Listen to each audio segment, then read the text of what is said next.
I'd like to welcome our newest sponsor, Schecter Guitars. They are celebrating their 50th anniversary this year. 50 years.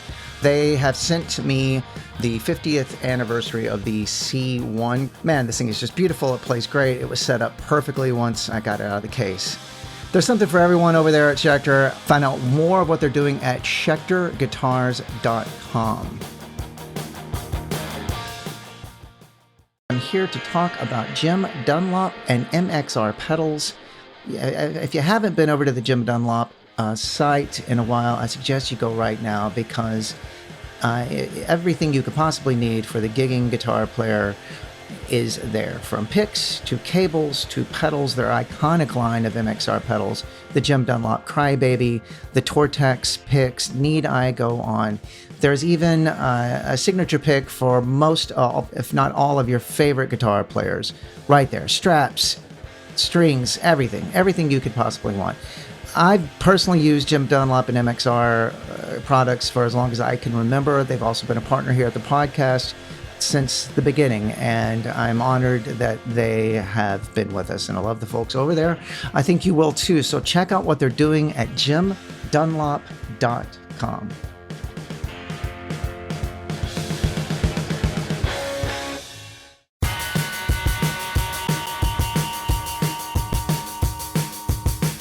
Welcome to the Anti-Heroes podcast with your host, Zach Blair. I am Zach Blair.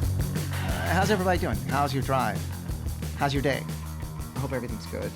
You know, the one disservice of this podcast is that I record these ahead of time, so I never know what's going on in the world right now, considering things are so volatile. Hopefully everything's good. I don't know. We'll see. Hopefully I'm busy playing music, which is all I really like to do. Today, I have a very special guest in Brooks Harlan. Now, Brooks Harlan is an old dear friend that does a bunch of really cool shit. Simply put, he just does a bunch of cool shit. Brooks is in a band called The War on Women. Brooks plays with Jay Robbins in a myriad of projects. And man, I've talked at length about Jay Robbins, but I love me some Jay Robbins. His seminal band from the 90s, Jawbox, is just a hugely important band to me. Highly influential to me. And some of their records are my favorite records of all time. Specifically one called For Your Own Special Sweetheart. I strongly recommend picking up that record. So Brooks, as you'll hear, he struck up a friendship with Jay Robbins and a musical relationship. And now Brooks is a part of Jawbox, which is mind-blowing. We talk all about that. Jay had another band called Burning Airlines, also big favorite band of mine. And they are currently doing Burning Airlines shows. Not officially calling it Burning Airlines, but it's Burning Airlines. So we talk all about that. Brooks is an amp maker. He's from Texas. Man, this was a long time coming with this conversation. And I really wanted to have Brooks on since day one. And I was finally able to get our schedules to link up, and we go at it. We hem and haw, ladies and gentlemen. We hem and haw. So I'm going to shut up, and I'm going to let you listen to my interview with Brooks Harlan.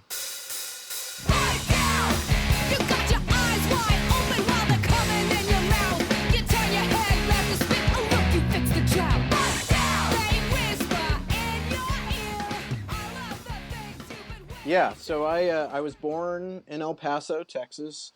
I grew up there, went to high school there. Then I went to college in Lubbock, Texas at Texas Tech. Wow. Graduated from there in 1998 with a music composition degree. And then lived a couple years kind of in North Texas trying to figure out what I wanted to do. And then I left. I'm surprised we didn't meet each other when you were living in North Texas. What part of North Texas were you living in? Well, like I knew who you were because of Hagfish. Right. But we never like met. Weird. Yeah. I was living in Wichita Falls, believe it or not. Oh shit. So we used to play, Hagfish used to play a place in Wichita Falls called, oh God, Chris Burney from Bowling for Soup used to book it, and it was owned by a church. And oh, weird. I forget what it's called. It was a punk club, and they used to tell us not to cuss, and we'd cuss immediately every time we do it. Do you know when that was? I mean, I literally lived there for a year and a half. Basically, long story short, I was married at the time. My wife's family lived in Wichita Falls, and Wow. I knew I wanted to like tour. And so we picked a place that she could be close to her family. So I wasn't actually there very much because I was touring a lot at that time. Um, so I didn't like go to shows or like do anything there. It What band was was that you were in at that point? so that was a band called Sandwich Is. Oh, I remember Sandwiches. Yeah, Yeah. it was a weird. It was kind of indie rock, kind of jazz, kind of I've always wondered where the origin of the name Sandwich is. stupidity. I don't like. It's one of those things. You're like, isn't that funny? It could be like people would think we're called sandwiches, like that you eat, but it was like the sand which is. It seems Right. profound, right? Yeah. It's just a dumb band name that kind of stuck, and we Yeah. were stuck with for a few years. Dude, I remember Sandwiches. That's crazy. Okay, I didn't know that was. See, that's why I love doing this podcast. You learn something new all the time. You know, you and I talked about that before, and you knew about Hagfish. Hagfish also, I don't know when this is going to roll out, but we just subsequently did a reunion show last weekend. I saw that. That's Yeah. awesome. Yeah, it was fun. It was really cool. Going back to Dallas, it was like a family reunion and a high school reunion and people you didn't want to see and people you thought were dead. You know, it's just crazy. That North Texas thing is real. And then Wichita Falls, holy shit. I mean, that's going from El Paso to Lubbock to Wichita Falls. That's real Texas there, Brooks. I mean, goddamn. I'm not lying when I say it was a culture shock because technically El Paso is in Texas, but it is nothing like any other part of Texas. Yeah. It feels very southwestern. It feels much more like New Mexico, Arizona, even Mexico. It feels more like Sure. Mexico than it does Lubbock or Dallas or anything. Yeah. I've always loved El Paso, and it's a little more similar to like South Texas. My wife is born and raised in Mexico, but then moved to McAllen, which is like, you know, the southernmost tip, just Yeah. right there at the border, pretty much like El Paso is with Juarez. And yeah, it's just definitely different than the regular sort of Texas, you know, conservative, very white and racist, and you know. Yeah. So you moved from North Texas. Did you immediately go to Boston, Baltimore, where you are now, or how did that I happen? did. Basically, my wife at the time and I both were like, all right, we need to get out of Texas. Yeah. Through my travels, I really fell in love with the mid-Atlantic region. Mm-hmm. So we looked at Philadelphia, Baltimore, DC, and she found a job in Baltimore. And I had some friends that lived here. And so this is where we ended up. Wow. And I've been here, and that was in 2000. So I've been here for 25 years. Wow. So it does feel like my home. It's the longest I've lived anywhere for sure. It seems like a fortuitous move for you because, I mean, it doesn't seem like too long after that you started playing in bands that had a reach and started doing things. Is that correct? Yeah, I think so. I mean, it's just, more than anything, what I realize is Baltimore is a good place to tour from. El Paso or Lubbock or even Dallas. If you want to go out of town to play a show, you're driving hours and hours and hours. Yeah. Here Tell me you about can it. drive you can drive, 6 hours south and be in North Carolina, 6 hours north, and you can be in Connecticut or Massachusetts. Like there's so many cities on the East Coast. And I don't know, Baltimore has always had a pretty active music scene and active art scene in general, and it was just sort of easy to meet up with people, and it also seemed like people were moving to Baltimore around that time from places close by because it was an affordable place to live. Sure. So there was some DC people that moved up, some Philly people that moved down, some people from Richmond moved up. It just seems like a place where people come, or at least it did, to do stuff. Right. Yeah, I always thought of Texas as like this central place where you could easily get to the Midwest, anywhere from Texas up to Chicago or Texas kind of over to Florida, but it was always really difficult to get to the coasts. You really had to kind of strategically plan that out or plan on being gone for quite a while to make it worth your while. You know what I mean? Sure. But yeah, that is a good point. So, where did the impetus to start working on amplifiers? When did you start professionally working on amplifiers? Well, at some point, I became a recording engineer. Yeah. And I think that came about because I have a little bit of a background in electronics, and I had a 4-track in high school. I was always the guy that would record my band. And Yeah. after college and touring, it was a job you could do while you were at home because it was still gig work. You could pick up a session while you were home. Right. And I sort of was really unhappy with a lot of the sounds I was capturing, specifically guitar sounds. And I realized that it doesn't matter how nice of a microphone you have or how nice of digital converters you have. If the source that you're recording sounds like garbage, Right. it's never going to get better. And so I started sort of tinkering with amplifiers to make them sound better so that I could record better guitar sounds.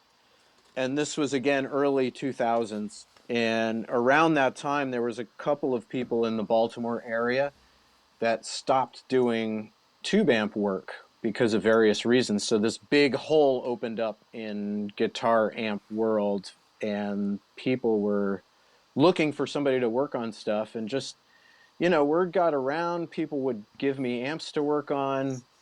Where I was living at the time, I was working from home, sort of. And my funny story, which is a true story, is that one night I was so tired, I really wanted to go to sleep, but I had amp parts all over my bed from disassembling this amp I was working on. So I slept on the floor because I was too tired to take the parts off my bed so that I could sleep on it. The next morning I woke up and thought, maybe I should open a shop so that I can actually sleep in my bed. Yeah, right. And that just went from there. I don't have an engineering degree. I was self-educated. I mean, for tube amp circuits, for the most part, there's no college education you can get anymore on tube circuits because it's mostly technology from the 1940s, 1950s. Right. So I just read a lot of old Navy tube manuals. Holy shit. And old electrical engineering books from the 60s and 70s, and really just got my hands dirty and electrocuted myself a few too many times, and that's really the way that I got into it. And so now the shop has been a shop for, we opened officially in the eyes of the IRS in 2008. And I think we surpassed our 6,000th invoice last month, so we've been pretty busy. Oh, God, man, congratulations. You're one of those people that make me feel like I feel lazy. Because you do everything I do, which you play, music seemingly all the time, which is what I feel like I do. And you also have an amplifier shop, which is just so impressive. And as far as reading those old manuals, I mean, good Lord, my attention span, having the sort of stick-to-itiveness, for lack of a better word, to understand that shit. I've read manuals like that before, and I just glaze over after the first paragraph, just like, oh my God, Well, it's weird. It's the kind of reading that I like to do. I'm actually pretty dyslexic, and I went undiagnosed for a long time, and so I kind of had to teach myself how to read. Wow. And the things that I find the most rewarding reading-wise are science books, textbooks where I can read a little chunk at a time, leave it, come back, read the next little chunk. Right. If I have to read a fictional story where I have to keep track of everything going, it's really hard for me because I'm just not a very good reader. So I just think textbooks, Sure. There's a little paragraph on, here's Ohm's law. You read that and I absorb it and I leave and come back and read the next paragraph. Right. And so that's just the kind of reading I like to do. And wow. I guess that worked out for me. I have another friend, Brent Purgeson. He was in Guar. He left recently. He was guitar player in Guar, he sort of exclusively works on Marshall amps. He's always posting that he's got this shed full of just Marshalls that he's always hot rodding, and Yeah. it's just so impressive to me, because I want to understand more. I always, that's one of my reasons for doing this podcast is to sort of learn more about gear and not just about the brands and what's coming out and stuff, like actually how it works. Because I've realized this is what I spend all my time doing, and my knowledge of how all this shit works is, fairly limited. I know how to make it sound like Yeah. something, but So anyway, I Sure. think that's very impressive. And for anyone that's wondering, Brooks's business is called Big Crunch Amplifiers, and Yeah. you do have some production models. Is that correct? Like you put some out there? The bread and butter of the shop is repair work. Gotcha. And we do that all the time. As far as building amplifiers, I have no interest in coming up with a model and building 25 of them and trying to sell them. That does Sure. not interest me at all. What I enjoy doing is working with a customer to build a custom amp. And with that said, it's sort of a custom amp in the Big Crunch amp world, meaning that I've built a couple amps for myself and I'll play them live, and then somebody will come to me and say, I really like your amp, but could you make it green and make it a 100 Right. watt amp and maybe have an effects loop on it? I really like doing those kind of projects because I'm building an amp for a person, for a function. And I mean, that's how it was with Kyle from The Sword. Right. He literally heard me because they were recording at the studio, which is in the same building that the shop is in. Right. And he heard me working on an amp and came in and was like, what are you playing? And I kind of talked him through what I was doing. And that eventually led to him wanting me to build him an amplifier. Wow. I remember seeing his and thinking what a small world this was because I knew it was your. And I was like, I know that dude. Yeah, the Sword actually played here in Baltimore on Monday. Oh, no and I shit. saw him, and he brought me one of his Big Crunches to just kind of service. So I took it and got it back to him by the end of the night. I saw like the last half of their set, and it was great to see those guys again. Yeah, good dudes. Well, then walk me back a little bit. So, how did War on Women originally start? What was how did that originally happen? That started in about 2010. Okay. Basically, Shauna and I had been playing in a band called Avec Okay. for maybe the past 7 or 8 years before that. And that was an extension of the Sandwiches band that we were talking about before. So much more sort of indie rock, all the lyrics were very veiled and artistic, and Yeah. we really thought that we were being really artsy and whatever. And around that time, for me anyways, I wanted to do something a lot more direct, a lot more in your face. And I can't totally speak for Shauna, but I know she was coming to the realization that this was the George Bush Jr. era, and she was realizing that these policies by that administration were affecting her as a woman. And she wanted to start writing more direct confrontational lyrics about her experiences as a woman in America. And those two ideas just sort of coincided, and I thought back to bands that I really liked in high school. Okay. And I thought, you know what? I think I'm a good enough guitar player now to finally play those kind of riffs that I wasn't good enough to do in high school. Sure.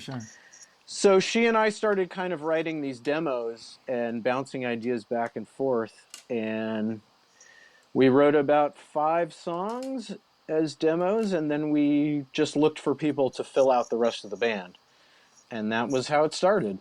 And a great band it is. Thank you. Yeah, absolutely. I don't know if I remember when War on Women sort of came on my radar, but I just remember thinking how cool it was and how dynamic and how, I always liked that your guitar tone sort of, you had a good amount of heavy sort of, I wouldn't say metal, but it was definitely a heavier guitar sound than your sort of run-of-the-mill sort of punk rock thing. Yeah, Yeah. I think so. I mean, at that time, I was trying to do a thing where I just turned my amp all the way up. Sure. And didn't use overdrive or distortion pedals, I just wanted to max out my amp. And so it was kind of that vibe I was going for. There was a lot of bands around at that time that were just like super loud, heavy bands that I really admired, but I wasn't really interested in writing sort of doomy, sludgy stuff. Sure. I wanted to do faster stuff. And I guess that's where that tone sort of came from. Right. And so I guess, it was sort of heavier, quote unquote, than punk rock, but it also wasn't like buzzy and fizzy, sort of like metal distortion, Sludgy it was just cranked amps. That's what it was. Right. Yeah. Yeah, I remember noting that, like, that guy's got a good tone. And then realizing you also built amps, so it sort of, one hand washes the other, so it sort of made sense. So what does War on Women have coming up? Is there anything next, or where is the state of the band right now? Yeah, so a few things. I mean, we haven't put out a record in 5 years, which feels like a long time, but in those 5 years was a pandemic, and sure, which affected everything. So we have recorded a new record. I believe a single for that record is coming out next month, and the full length is coming out early next year. Okay. We do have some shows coming up. I don't know when this podcast is airing, but we have shows in November. Okay. We have a little run of shows kind of out to Chicago, Midwest, back to the East Coast, and ending in Baltimore. Right. And that's what we're doing. That's what's happening right now. If anyone's around, then go check out War on Women. You've had a long-running relationship, business, musical friendship with Jay Robbins, which I idolize Jay Robbins. He's one of the people I've gotten weird around where I meet him and I don't really know what to say. And so how did that come about? Was that from living in Baltimore? He lives in Baltimore, those sorts of things? Or what? Yeah, so he's one of those people I was talking about that moved up to Baltimore from D.C. And that was around, let's see, I moved in 2000. He might have gotten here in 2002. Okay. I can't remember. Not long after me. And I, too, was a Jay Robbins fan. Loved Jawbox in high school. Yeah. Was a fan of his recordings, like when he started being a studio engineer, I was really into the way his records sounded. Mm-hmm. And, I told you earlier that I also was doing studio recordings, and I had met him on and off over the years, but the first time that we really sort of became friendly was he came up to me at a show and was like, "Hey, did you record this record?" And I said, "Yeah, I've been listening to this record. Did you record it?" And I said, "Yeah." And he's like, "Oh, cool. That's what I do. I'm a studio engineer." And I said, "Yeah, I know. Yeah, I know who you are." Yeah. And then we became friendly, and I can't remember when his studio officially opened here, but at some point he had some empty space in his building and invited me to move my shop into that space. Wow. So that's when Big Crunch and his studio is called Magpie Cage. We sort of became a partnership, and it was great for me because I could still do studio work in the building, but also run my amp repair / building business out of the same building. And, we've been pretty good friends ever since. Wow. I think that we look at music and production and songwriting and all that in a very similar way. And so we just sort of get along well. Yeah. And I've been involved in quite a few projects of his now. And I'm always game for whatever he has coming up. If he needs me on guitar or bass, or we even did a tour where he played acoustic guitar and I played piano. Wow. And that was a blast. So I'm a fan of Jay's, and I get along with him well, so I'm always up for whatever he throws at me. That's just amazing. I was so Jawbox reformed and with the original lineup, and at one point their original guitar player Bill Barbeau, or is it Barbot or Barbeau? It's Barbeau, right? Barbeau, yeah. Yeah. I left the band, and you seemed like a shoo-in. I just felt they announced that he was leaving, and then they announced that you were going to be. And I remember texting you and just being so happy for you, and then so happy that like I knew somebody in Jawbox because I mean honestly, Special Sweetheart. I listened to. It's one of those tapes that I wore out a few copies of, and still it's one of my favorite records of all time to this day.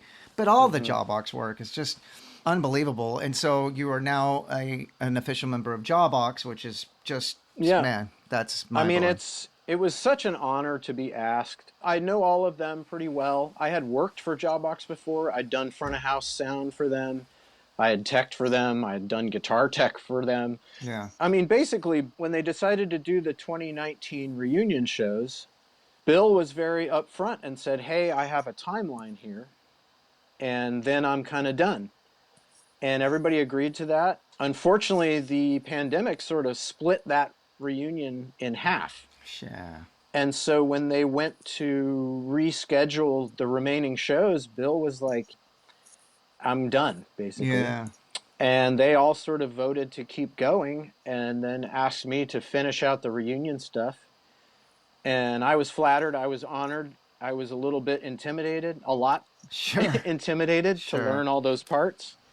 And then we finished those out, and everybody seemed to think it went well. So we started booking more shows as sort of a new chapter of Jawbox. I mean, I can't even tell you how thrilled I was. I often say it's like that movie where Marky Mark gets to be the singer of his favorite band. It was just unreal. I imagine. Well, I'm so happy for you, buddy. It's a great, one of the greatest bands, I think, and they're lucky to have you. I think it's a great marriage there. Congratulations. Thank you. Yeah. And that also leads, so, like you said, Jay Robbins and your collaboration, it brings you up to what's going on right now. So you are playing bass with, I guess they're not calling it Burning Airlines, but he's doing Burning Airlines mission control. Yeah, well, I mean, let's be frank, it's Burning Airlines. Right. It's Pete Moffat on the drums, Jay Robbins on guitar. It was always a trio. Right. And I just happen to be playing bass now. If I'm allowed to talk about bass on your podcast. Yeah, of course you are. I've had many bases on. And yeah, so the short story is last year, Jawbox was invited to play Best Friends Forever Fest in Las Vegas. Fantastic festival. We played the set, and I'm pretty sure we were walking off stage, and the main owner guy was like, hey, Jay, next year, Burning Airlines? Yeah. And I think Jay was kind of like, no way. But, in the Jay Robbins band, which is basically me and Jay and Pete, we had been slipping in some Burning Airlines songs over the past year or so. Sure. So we just kind of started talking. I think we got an official offer to do it from that festival. And we started talking about it, and everybody was into the idea. And I think Jay just didn't want to, I don't know, I can't speak for him, but he didn't want anybody to get the idea that like Burning Airlines was reforming and we would continue as a band. He wanted it to be a limited project. And so, yeah, I think officially it's called Jay Robbins Band Plays Burning Airlines. But it's a Burning Airlines era set. So even the covers that we do in the set are covers that Burning Airlines used to play. Right. And it's been a blast. It's been very challenging on my part. The bass parts are not easy. Yeah, no. They are very specific, and Burning Airlines has very nerdy fans and would know if I wasn't playing the part the way it is on the record. Right. So I really approached it carefully and meticulously so that I learned every single little thing so that nobody could criticize me as the fill-in bass player. Right. Also, Bill Barbeau, right? On I mean, the joke is I'm a Bill Barbeau impersonator. Well, which, you could do a lot worse, But hey, I've spoken to him. I have his full blessing. I love the dude. That's great. I mean, when Mission Control came out, it blew my fucking mind. Another record I just wore out. And then Identikit came out, blew my fucking mind. I am a Jay Robbins fan. I celebrate his entire catalog. And so, knowing you so well, I'm just proud of you and congrats. Oh But man, I also thanks. like that I know somebody that is doing that, because it's like I can nerd out in real time. Speaking of nerds, this guitar is a guitar podcast and it is very nerdy. So I have punished you a few times about your guitar. So you have a custom made guitar. It's an aluminum neck, one humbucker, like a Les Paul Jr. style double cutaway. Who makes that guitar? You have a good memory. Yeah, so that the guitar is the brand is called DNG. It stands for Developing Nations Guitars. Okay. And it's built by my friend Kevin Bernston, who lives in Baltimore, about a quarter mile from me. Okay. He is also a recording engineer and has a studio, and also a guitar builder. He definitely has an Instagram page if you just search Developing Nations. And they're really cool guitars. I had him build me a custom one. When I saw his prototype, I was like, how do I get one of those? Yeah. I'd never played an aluminum neck before, but this was in early 2019, which was a really busy year for War and Women, a lot of fly gigs. And I always get super nervous flying with a guitar.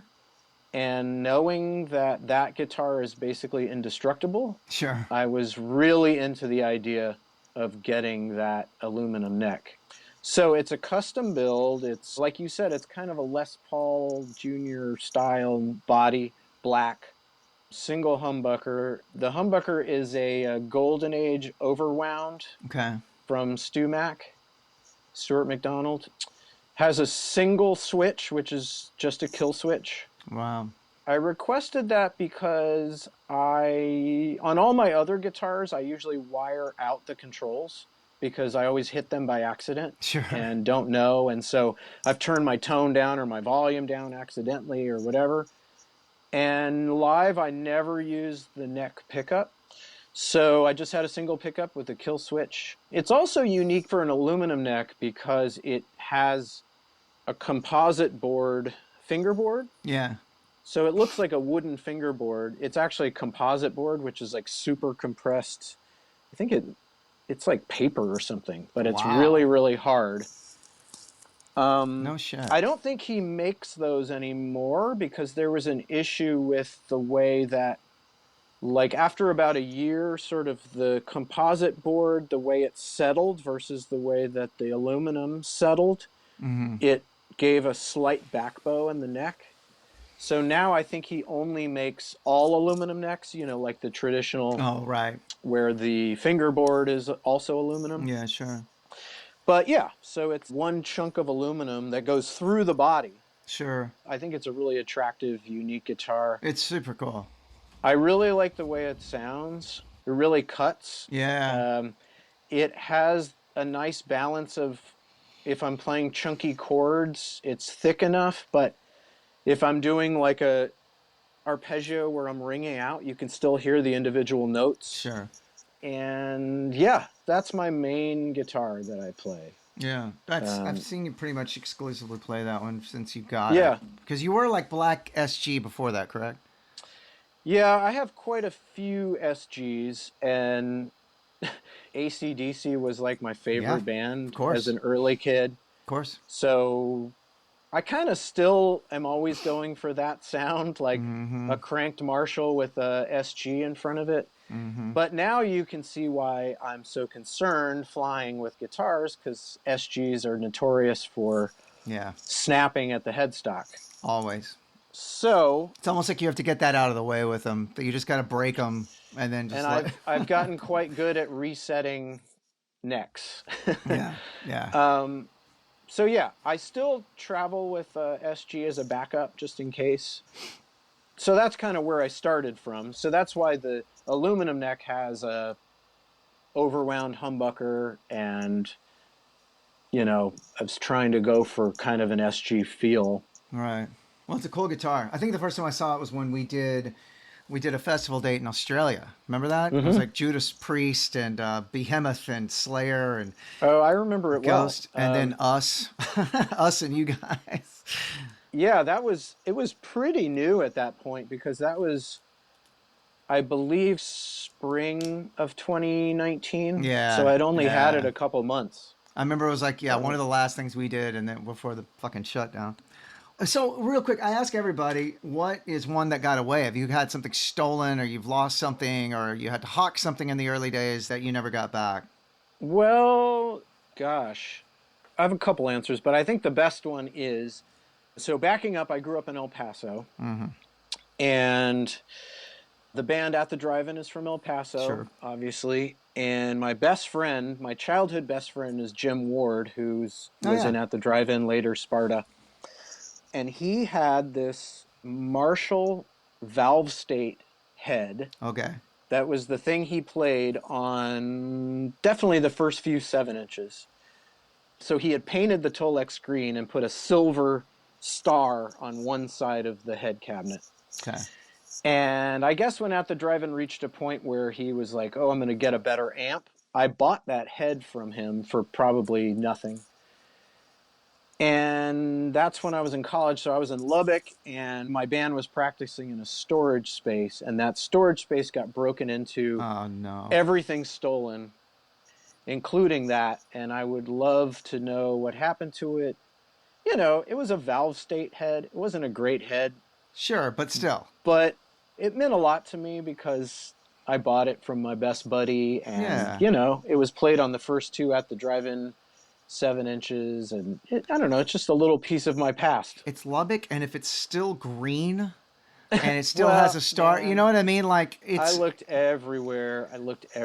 Fuck. Okay. Well, if anyone's listening, let's try to do that. Yeah. You know, I don't know Jim well, but I did meet him recently because my buddy Neil Hennessy plays in Sparta now, and Neil's just the best. I love Neil. Neil's the best. Neil is our singer in Rise Against. It's his best friend, so it's funny. Weird. You know, yeah, they Weird grew up world. together, and Neil has. Tim broke his arm one time, and Neil played rhythm guitar for us. Our bassist Joe had to go home from tour in Australia last year. Neil came and played bass for us, so he's just kind of like the fifth member of our band. So it's just good guys playing with other good guys. You know what I mean? So yeah. Well, that's a good answer there. So with your myriad of projects, what is next for you? Would that be the War on Women dates in November? Yeah. So Okay. War on Women is playing those shows in November. December is when the Burning Airlines thing really kicks it into gear because we have a tour where, I mean, you can check Jay's Facebook page, but basically we're going out to Chicago, Columbus, Louisville, Detroit, Pittsburgh, DC, Boston, New York, all those kind of places. And that's going to be super fun because we've only played 3 shows so far as the Burning Airlines set, and they've all been really fun. So I'm anxious to take it out on the road and tighten it up a little bit. And the shows have been great. The crowd has been great. Awesome. And as a fan of Burning Airlines, I think it's a really great thing to bring to people. We've had such a good reaction. So that's happening in December. I would love to see that as well. So let me know if you're coming to Texas.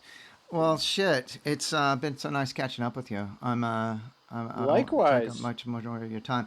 For anyone, you know, this is Brooks Harlan, and Brooks does all kinds of great things. Everything you do is pretty awesome, man.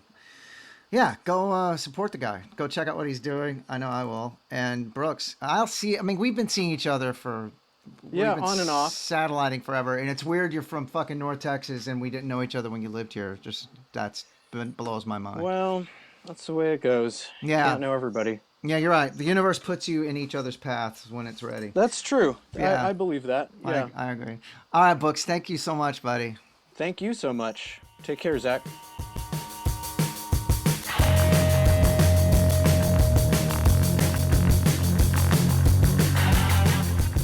You know, fun fact, Brooks and I actually kind of look a little similar. We look like we could be in the same family, so we always take fun photos together, as the Balds usually do. We are the Balds, ladies and gentlemen. But that was Brooks Harlan. Check out anything Brooks is doing. As you heard there, he's going to be touring with his mini projects, whether it's doing something amazing with Jay Robbins or something amazing with War on Women, check out, his amplifiers, Big Crunch. If you need some amp work done and you're on the East Coast or wherever you might be, hit Brooks Harlan up. Look him up on the social medias and things, because he is an awesome amp builder and amp repairer. At the end, I'm going to thank the folks over at Jim Dunlop and MXR Pedals. Find out what they're doing at jimdunlop.com. I'm going to thank the folks at DistroKid for being sponsors, for helping the artist, you, get your stuff on the streaming platforms and cutting out the middleman. At the end here, I'm going to leave you some of Brooks's great guitar playing. The song is called The Ash Is Not the End. This was on their wonderful Hell record that came out in 2020. Check it out. It's got just a good representation of Brooks's amazing songwriting, Brooks's amazing guitar playing. I'm going to say that we need to protect and defend immigrant folks that are coming here for better lives. Protect and defend queer folks, protect and defend trans folks and trans kids, and free Palestine. Okay, thank you again for listening. We'll talk to you soon. Right now, you got your eyes wide